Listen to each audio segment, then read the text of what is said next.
Welcome to the deep dive. We take complex topics, huge source materials, and really try to boil them down to the core, fascinating stuff you need to know. Today, we're tackling Japan. It's an island country in East Asia, obviously, but it's so much more. A nation shaped by these really dramatic historical swings, from an ancient isolationist shogunate all the way to this hypermodern global superpower that's now facing, well, a huge democratic challenge. Yeah, that's the plan. We're diving deep into centuries of history, innovation, conflict, change, everything. The goal is to give you, the listener, a really solid understanding of the land of the rising sun, quickly but thoroughly. And the sources we have are incredibly detailed. I mean, we can connect the dots from like 15,000-year-old pottery right up to today's debates on defense spending and population decline. Okay, good. Let's start with some basics just to get grounded. We're talking about an archipelago, right? Off the northeast coast of mainland Asia, land area is about 377,965 square kilometers. Sounds big, maybe, but it's actually 62nd largest globally. The key thing is that land is spread out. You've got the four main islands, Hokkaido, Honshu, Shikoku, Kyushu, plus Okinawa, and then, get this, over 14,000 smaller islands. Wow, 14,000. Yeah, it's incredibly fragmented geographically. And despite that land size, the population is massive, over 123 million people. That makes it the 11th most populous country. But, and this is crucial, almost everyone is packed into very specific areas, concentrated. It's actually around Tokyo, the capital. And before we jump into the history, let's talk about the name itself. Japan. It actually tells a story, doesn't it? The Japanese name, it's written with these two characters, gu. And you can say it two ways, Nihon or Nippon. Right, and those characters, they literally mean sun origin. It's quite poetic, really. Yeah. Land of the rising sun, that's where the Western nickname comes from. It's been core to their identity for ages. Yeah, and what I found really interesting in the sources was the difference between Nihon and Nippon. It's subtle but important. Nippon is apparently the one used for, like, really official things. You'll see it on banknotes, stamps, informal government stuff. Whereas Nihon, that's more the everyday word you hear people use. Exactly. And the name we use, Japan, well, that's a whole different story. It's kind of a historical accident tied up in trade routes. It didn't come from the Japanese pronunciations directly. It came via Chinese dialects, specifically Min or Wu Chinese. Yeah. Marco Polo jotted it down way back in the 13th century as Sapangu. Then it was the Portuguese traders in the early 16th century who brought it to Europe. Yeah. They picked it up from the old Malay name, Japang or Japan. So the name literally traveled along the Silk Road and the early sea routes. Fascinating, right? Absolutely fascinating. Okay, let's dive into those huge historical foundations now. And we're starting way, way back. Humans were there from the Upper Paleolithic. We're talking around 36,000 BC. Yeah, really deep roots. And that leads us into the Jomon period, starting about 14,500 BC. Now, these were semi-settled hunter-gatherers. But the amazing thing is their pottery. It's some of the oldest surviving pottery anywhere in the world. Think about that continuous cultural thread stretching back millennia. Incredible. Okay, after Jomon comes the Yayoi period. And this sounds like a major shift.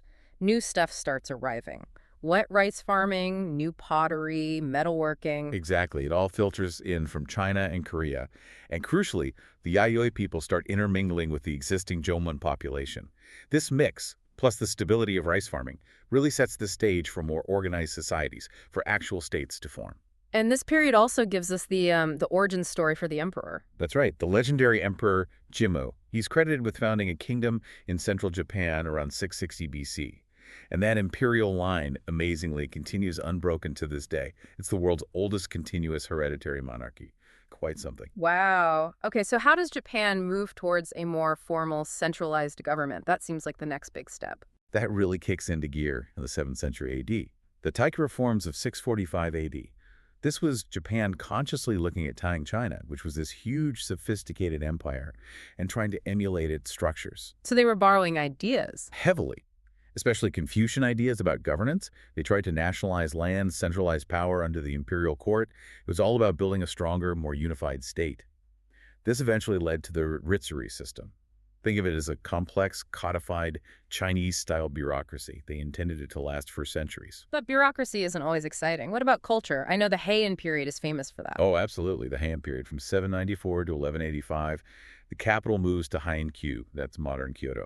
And this is where Japanese culture really starts to develop its own distinct flavor, moving away from just copying China. How so? What kind of things emerge? Well, a key development was kana, the native Japanese writing scripts. This allowed for genuinely Japanese forms of literature. Hmm. And the absolute masterpiece from this era is The Tale of Genji, written by Murasaki Shikibu. Often called the world's first novel, it shows this incredibly refined, aristocratic court culture. But there was a downside. Oh, what's that? While the imperial court was focused inward on poetry and aesthetics, real power, military power, was quietly growing out in the provinces, Okay. basically unchecked. Ah, I see. So that focus on high culture kind of sowed the seeds for its own decline in terms of political control. Precisely. And that leads us straight into the next major era, the age of the warrior aristocracy, the samurai, running from 1185 all the way to 1868. How did this warrior class completely take over from the emperor and that whole rituary system? Yeah, how did that happen? It was a slow burn, really. The central court got weaker, while these regional warrior families, the Bushi, gained land, power, influence.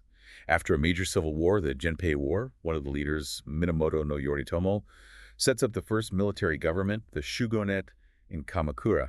And boom, power effectively shifts from the emperor in Kyoto to the military dictator, the shogunate in Kamakura.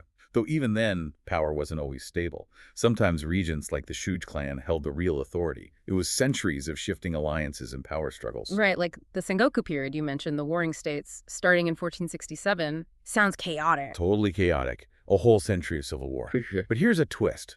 Just as Japan is tearing itself apart internally, the outside world arrives. Mid-16th century, you get Portuguese traders showing up, followed by Jesuit missionaries. This starts the Nanban trade with the southern barbarians, as they called Europeans. And the Europeans brought guns. Bingo. European firearms. And they arrived at the perfect moment for someone ambitious. A warlord named Oda Nobunaga was incredibly smart about using these new weapons to gain an edge and start unifying the country. He didn't finish the job, but his successor, Toyotomi Hideyoshi, continued it, and finally, Tokugawa Ieyasu sealed the deal around 1600. Ieyasu then establishes the Tokugawa shogunate, based in Edo, which we now know as Tokyo. And the Tokugawa era is famous for one thing above all else, shutting the country down. The Sakoku policy. That's right. Starting around 1639, Japan basically slammed the door shut on the rest of the world. This isolationist policy, Sakoku, or closed country, lasted for about 250 years. How did they actually enforce that, both internally and externally? Good question. Internally, Ieyasu was ruthless. He implemented strict laws, like the Bushido Code. This controlled every aspect of the feudal lords, the daimyo's lives. They even had to spend alternate years in Edo, essentially leaving their families as hostages. It prevented them from getting too powerful back home. Externally, Sakoku meant booting out almost all foreigners, especially missionaries, banning Japanese people from leaving, and restricting trade to just a tiny controlled window with the Dutch and Chinese in Nagasaki. Okay, so isolation. You'd think that means stagnation, right? Just falling behind. That's the common assumption. But the sources paint a much more interesting picture. Even during this isolation, the Edo period saw the start of some really remarkable homegrown economic growth and financial innovation. Really? Well, infrastructure got a lot better. They built extensive road networks, the Taidu, and improved water transport, which boosted internal trade. But the really mind-blowing stuff was happening in Osaka with the rice brokers. They developed incredibly sophisticated financial tools, things like futures contracts, banking systems, even insurance, all based around managing the rice trade. Wait, futures contracts? In isolated feudal Japan, before they were widespread in the West. Exactly. They were trading paper certificates representing rice stored in warehouses. It was a way to manage price risk and speculate. It developed completely organically, driven by the needs of their own economy, not copied from anywhere. That completely changes the narrative of the Edo period. It really does. And while official policy was isolation, they weren't completely cut off from outside knowledge. There was that little Dutch trading post in Nagasaki. Through that tiny window, Western science and technology called Rankaku, or Dutch learning, still trickle in. So Japan was kind of incubating, developing its own strengths, while selectively learning from the West, all behind closed doors, ready for a shock when the doors finally burst open. And burst open they did. Mid-19th century, the modern era arrives, not by invitation, but by force. Yep, 1853. Commodore Matthew C. Perry sails into Edo Bay with his American fleet, the famous Black Ships. His mission was clear: force Japan to open up to trade. The technological gap between Perry's steam-powered warships and Japan's defenses was, frankly, huge. They had little choice but to sign the Convention of Kanagawa in 1854, ending the isolation. The subsequent treaties with other Western powers caused immediate chaos inside Japan, political and economic crises. And that crisis is the trigger for the Meiji Restoration in 1868. directly. The shogunate just couldn't handle the pressure. It collapsed. Power was formally restored to the Emperor Meiji. But this wasn't about going back to the past. It was a revolution disguised as a restoration. Japan embarked on this incredibly intense period of rapid modernization. How rapid are we talking? Astonishingly rapid. Yeah. The Meiji leaders made a conscious decision. To survive in a world dominated by Western colonial powers, Japan had to become like them, fast. So they deliberately imported and adapted Western models for everything: government, the legal system, the military, industry, education, technology, everything. The Meiji Constitution in 1890 formalized this new, centralized modern state. And it worked. Did they actually catch up? They didn't just catch up, they rocketed ahead. Japan industrialized at a pace that's almost unparalleled in history. Within a few decades, it wasn't just the most developed nation in Asia, it was a recognized world power. Wow. And they proved it militarily too, right? They did. Shockingly successful victories against China in the First Sino-Japanese War, and then against a major European power, Russia, in the Russo-Japanese War. That really announced their arrival on the world stage. They also began their own imperial expansion, annexing Korea in 1910. And the population boomed alongside this, doubled from 35 million in 1873 to 70 million by 1935. Huge urbanization followed. But this rapid rise seems to have had a dark side. The sources mention a shift away from democracy towards militarism. Yeah, the brief flirtation with broader democracy during the Taishu era, roughly 1912 to 1926, didn't last. By the 1930s, the military had gained enormous influence over the government. Ultranationalism and expansionist ambitions took over. Leading towards World War II. Directly. They invaded Manchuria in 1931, basically defying the international community, left the League of Nations in 1933. Then they formally joined the Axis powers Germany and Italy with the Tripartite Pact in 1940. And of course, the attack on Pearl Harbor and other Allied territories in December 1941 brought them into direct conflict with the U.S. and Britain, launching the Pacific War. A war that ended in total devastation for Japan. Utter devastation. After years of brutal fighting across Asia and the Pacific, and ultimately the atomic bombings of Hiroshima and Nagasaki in August 1945, Japan surrendered unconditionally. What followed was the Allied occupation, led mainly by the U.S. And the occupation wasn't just about rebuilding, was it? It was about fundamentally changing Japan. Absolutely. There were war crimes trials, of course. Millions of Japanese settlers had to be repatriated from the former empire. But the biggest legacy was political. The occupiers mandated a complete restructuring. This led to the new constitution in 1947, a liberal, democratic constitution. And that constitution is still in place today, unamended. That's right. It's actually the oldest unamended constitution in the world, which is pretty remarkable given everything Japan has been through since. It provided a really stable foundation. Okay, so the occupation ends in 1952. What happens next? Then comes the economic miracle. Just phenomenal growth, fueled by exports, technology, hard work, and close ties with the U.S. market. Japan rebuilt itself from ashes to become the world's second largest economy, a position it held for decades. It was an incredible success story. But miracles don't last forever. The sources talk about the lost decades. What went wrong? The bubble. In the late 1980s, Japan experienced this absolutely massive asset price bubble. Stock market and real estate prices went through the roof, fueled by easy credit and, frankly, irrational exuberance. When that bubble inevitably burst around the early 1990s, the crash was severe. Banks were saddled with bad debt, companies stopped investing, consumers stopped spending. The economy basically entered this long period of stagnation, deflation, falling prices, and very low growth. They've been struggling to fully break out of that funk ever since. It's had a profound psychological impact, too.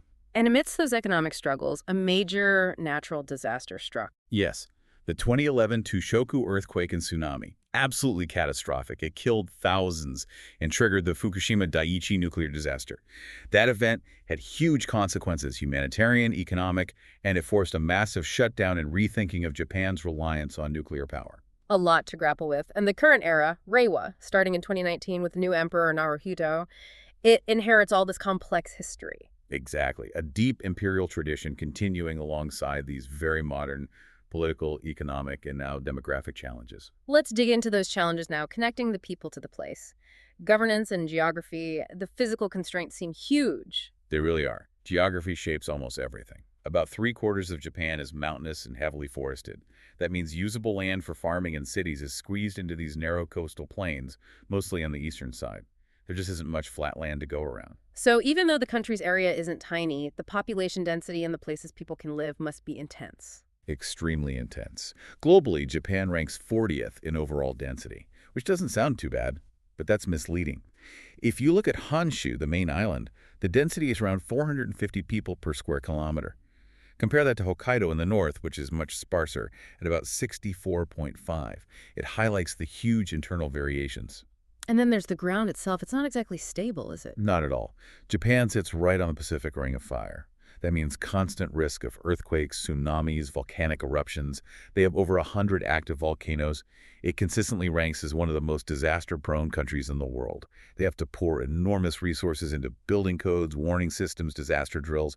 It's just a fact of life. Okay, turning to the political system, you mentioned it's a constitutional monarchy. How does that actually work in practice? It's a parliamentary system, really. The emperor, Naruhito, is the head of state, but his role is purely symbolic. He represents the nation, performs ceremonies, but has no political power. All the executive power lies with the prime minister, currently Shigeru Shiba, and the cabinet, who were chosen from the legislature. And importantly, the post-war constitution makes it clear that sovereignty rests with the people, not the emperor. And the people elect the legislature, the national diet. Correct. It's bicameral, meaning two houses. There's the more powerful House of Representatives, 465 seats, elected for up to 4 years, and the House of Councilors, 248 seats, serving 6-year terms with half elected every 3 years. Voting is universal for all adults aged 18 and over. What about the legal system? Where does that come from? Historically, it was heavily influenced by Chinese law, especially way back in the Ridgery period. But since the late 19th century, during the Meiji Restoration, they basically adopted a civil law system based on European models, particularly the German Civil Code, the Bürgerliches Gesetzbuch. The core of their law is found in what they call the Six Codes. Okay, this seems like a good point to talk about something quite controversial. The military, the Japan Self-Defense Forces, JSDF, and Article 9 of the Constitution. Ah, yes, Article 9. It's probably the most famous and debated article in the Constitution. It explicitly states that Japan renounces war as a sovereign right and prohibits the maintenance of land, sea, and air forces, as well as other war potential. It was intended by the Allied occupiers to ensure Japan could never again become a military aggressor, purely defensive. Japan does have a military, a very capable one, and a huge budget, 10th largest in the world, you said. How do they square that circle? That's the million-dollar question, isn't it? It involves decades of, let's say, interpretive evolution. Successive governments have interpreted Article 9 not as banning all military capability, but only banning forces exceeding the minimum necessary for self-defense. So the JSDF are technically not a military in the traditional sense, but forces strictly for defending Japan. The large budget is justified by pointing to regional threats, North Korea's missiles, China's growing power, and the need for technologically advanced defensive systems. It's a fine line they walk. And it seems like that line is shifting significantly now. Absolutely. The geopolitical situation in East Asia has become much more tense in recent years. In response, Prime Minister Kishida's government has initiated a major policy shift. They're planning a huge 65% increase in defense spending by 2027. This really signals an end to decades of post-war military restraint. Japan is moving towards being a more normal military power, capable of projecting power, albeit still within the framework of its alliance with the U.S. Speaking of alliances, how does Japan fit into the global picture? It's a major player, a key member of the G7 group of advanced economies, the G20, and it's been in the UN since 1956. The cornerstone of its foreign policy is the security alliance with the United States. That relationship is fundamental. But it's not all smooth sailing. Japan is involved in several quite heated territorial disputes with its neighbors. Like what? Well, there's the dispute with Russia over the southern Kuril Islands, which the Soviets occupied at the end of WWWII. There's a dispute with South Korea over the Liancourt Rocks, small islets in the sea between them. And probably the most volatile one is with China and Taiwan over the Senkaku Islands in the East China Sea. These aren't just symbolic, they potentially involve valuable resources and strategic positioning. Right, so security and territory are deeply linked to their economic interests too. Let's talk about that economy now. It's still a giant, right? 5th largest globally. Yep, 5th largest by both nominal GDP and when adjusted for purchasing power parity, PPP. It's a massive, highly developed economy.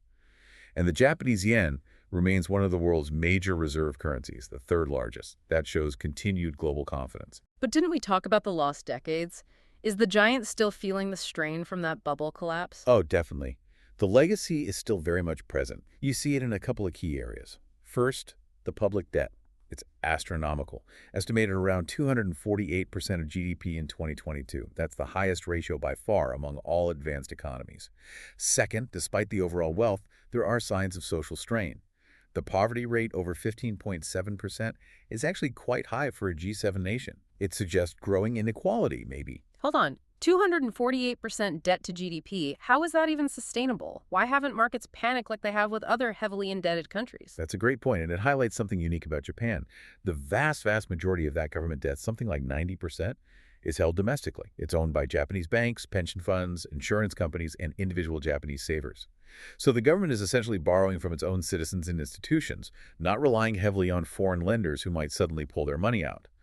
This internal structure provides a huge cushion against external shocks and speculative attacks. It's a very different dynamic. Fascinating. Okay, and they're still big in global trade. Absolutely. Fifth largest exporter, fourth largest importer in 2022. Key exports are things you'd expect: motor vehicles, iron and steel products, semiconductors, electronics. Their main trading partners are China, including Hong Kong, and the U.S. And Japanese capitalism itself has some unique features, doesn't it? The sources mention keiretsu. Right. Keiretsu are these large, complex groups of companies that are all interconnected, often centered around a major bank or trading company. They have cross-shareholdings, long-term business relationships. It's much more integrated than, say, the typical U.S. corporate structure. And that ties into things like lifetime employment. Traditionally, yes. The keiretsu system often went hand in hand with practices like lifetime employment guarantees and seniority-based promotions. Now, globalization and the economic slowdown have eroded that model quite a bit, but the underlying emphasis on group loyalty, stability, and long-term planning still influences Japanese business culture quite strongly. Okay, industry-wise, manufacturing is still huge. Cars, obviously. It's still a powerhouse. Fourth highest manufacturing output globally. And yes, automotive is king. Japan's usually in the top 3 countries for producing and exporting cars. And Toyota is, by production volume, the world's largest car company. And they're leaders in robotics, too. World leaders, both in making robots and using them in their own factories. They supply something like 38% of the global total of industrial robots. This points to their massive investment in research and development, R&D. How much do they invest? A lot. Japan has the second highest number of researchers per capita in the world, 14 for every 1,000 employees. And R&D spending as a percentage of GDP is consistently among the highest globally. And you say the results. 22 Nobel Prizes awarded to Japanese researchers in physics, chemistry, or medicine. That's real scientific leadership. They're even reaching for the stars, literally. Space exploration. Yep, JAXA, the Japan Aerospace Exploration Agency, is a serious player. They built the Kibu laboratory module for the International Space Station, and they have ambitious plans for the future, talking about building a moon base, landing Japanese astronauts on the moon, possibly by 2030. Wow. Back down on Earth, their infrastructure is legendary, especially the trains. The Shinkansen, the bullet trains, they're iconic, known worldwide not just for speed, but for incredible safety records and almost unbelievable punctuality. Average delays are often measured in seconds. It's a symbol of Japanese precision engineering. But all this modernity runs on energy, and that seems to be a vulnerability. It is. Japan has very few domestic fossil fuel reserves. It's heavily reliant on imports for energy. In 2019, before some recent shifts, petroleum, coal, and natural gas made up the lion's share. Nuclear power took a massive hit after Fukushima, dropping to just under 3% of generation, though they have cautiously restarted a few reactors since then, like Sendai in 2015. Recognizing this vulnerability and climate change, they've set a goal for carbon neutrality by 2050. That's going to require a huge energy transition. Okay, that energy challenge links directly to what you called the defining issue, the demographic crossroads, the aging crisis. This is the big one. It underlies almost every other challenge we've discussed: debt, labor, social welfare, maybe even innovation. Japan is aging faster than any other country on Earth. It already has the highest proportion of elderly citizens anywhere. As of 2025, over 29.3%, nearly a third of the population is 65 or older. The numbers are just stark. Median age, 48.4, highest in the world. Fertility rate, 1.2. That's way below the 2.1 needed just to keep the population stable. Exactly. It means the population isn't just aging, it's shrinking. Projections suggest it could fall from over 123 million now to around 88 million by 2065. That has profound social consequences. The government itself projects that by 2060 there could be almost one elderly person for every single working-age person. Think about the strain on the workforce, on funding pensions and healthcare. It forces really tough questions about retirement age, productivity, and inevitably immigration. And immigration hits right at the heart of Japan's traditional social fabric, doesn't it? It's known for being incredibly homogenous. Extremely homogeneous. About 97.4% of the population identifies Japanese. That sense of shared identity and cultural uniformity is very strong. There are indigenous minority groups, like the Ainu in the north and the Ryukyuan people in Okinawa, who have their own distinct languages, though sadly, many are dying out. And there are immigrant communities, Koreans, Chinese, Filipinos, Brazilians of Japanese descent, but they remain a small percentage overall. This deep-rooted homogeneity creates a real tension with the undeniable economic need for more workers, especially younger workers, which realistically means more immigration. They did revise immigration laws in 2019 to bring in more foreign labor, but social integration remains a really complex challenge. And does that emphasis on homogeneity, on the group over the individual, have other implications? The sources mention human rights concerns. Yes, that's a point often raised by international observers. While the Constitution guarantees basic rights and prohibits discrimination, Japan lacks specific, comprehensive anti-discrimination laws covering things like race, religion, sexual orientation, or gender identity. There's ongoing criticism about gender inequality, particularly in leadership roles in business and politics. And Japan is one of the few advanced democracies that retains capital punishment, which draws criticism too. It's an area where traditional values sometimes clash with evolving global human rights norms. Yet, despite these internal issues and the big demographic challenge, Japan excels in other quality of life areas. Health, for instance. World leading, really. Highest life expectancy globally, 85 years overall in 2020. They also have the lowest rates of heart disease and dementia among OECD countries. Diet, lifestyle, access to healthcare all play a role. And education is top tier, too. Consistently performs near the top in international assessments like PISA, testing 15-year-olds in reading, math, and science. Usually ranks about third. They also have a very highly educated adult population. Third highest percentage of 25 to 64-year-olds with tertiary education, college or university at 56%. And here's an interesting wrinkle relevant to the demographic issue. Japanese women are actually more likely to have a university degree than Japanese men. 59% of women versus 52% of men. Tapping into that highly skilled female workforce more effectively is seen as absolutely crucial for mitigating the labor shortages caused by aging. Right, makes sense. Okay, let's finish by looking at culture. This seems like an area where Japan really punches above its weight globally, a cultural superpower. Absolutely. There's this incredible blend of deep, ancient traditions coexisting with hyper-modern global influence. But look at the traditional arts. You have things like ikebana, the art of flower arranging, the meticulous tea ceremony, performing arts like bunraku puppet theater, stylized kabuki drama, and no theater, which is incredibly old. Yeah. One of the longest continuously performed theater traditions anywhere. And literature goes way back, too, the Tale of Dinju we mentioned. Right, from the Heian period. But even before that, you have foundational texts like the Kuchiki and Nihon Shoki from the 8th century, mixing myth and history. Later, during the Edo period, you see the rise of literature for the common townspeople, the chonin, and the development of poetic forms like haiku with masters like Basho. Japan even has 2 Nobel laureates in literature. And religion reflects that blend, too. Shinto and Buddhism coexisting. Very much so. The Constitution guarantees freedom of religion.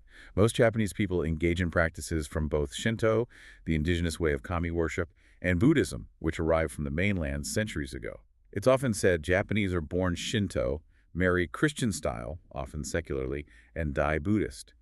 They integrate different traditions, plus influences from Taoism and Confucianism, into their ethical framework. Even Western holidays like Christmas are popular, but mostly as secular celebrations. But it's the modern cultural influence that's really staggering. The soft power. It's immense. Japan has one of the oldest and largest film industries. And think about Godzilla.